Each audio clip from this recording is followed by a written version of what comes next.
In today's video, I'm going to teach you how to create a Zoom app shortcut on your PC, whether you're joining meetings for work, school, or just staying connected with friends and family. Having a Zoom shortcut on your desktop can make accessing your meetings a lot quicker and more convenient. By following these simple steps, you'll have your very own shortcut in no time. First, let's get started by pressing the Windows key along with the letter S on your keyboard. This action will bring up the search bar on your PC, allowing you to easily find what you're looking for without going through various menus. In the search bar, type in the word Zoom.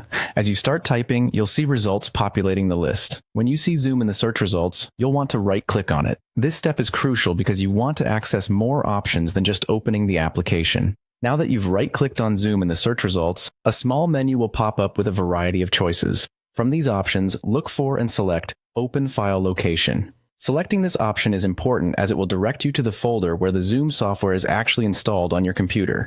This step helps in locating the correct executable file needed to create the shortcut. Once you're in the folder where Zoom is installed, find the Zoom application icon. This folder view feels more like home base for your applications, and it's essential for creating shortcuts. Right-click on the Zoom icon itself. Doing so will once again present you with a list of options tailored for the executable file, and not just the shortcut.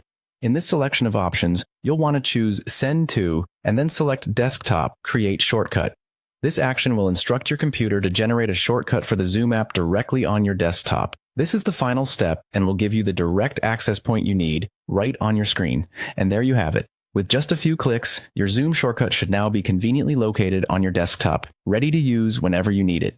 This shortcut allows for a hassle-free way to jump into your meetings without having to navigate through menus each time. Make sure to verify it's working by double-clicking the new desktop icon. Thank you for joining me in this quick tutorial, and I hope you find having a Zoom shortcut on your desktop as useful and time-saving as I do. If you have any questions or need further assistance, feel free to reach out. See you in the next video.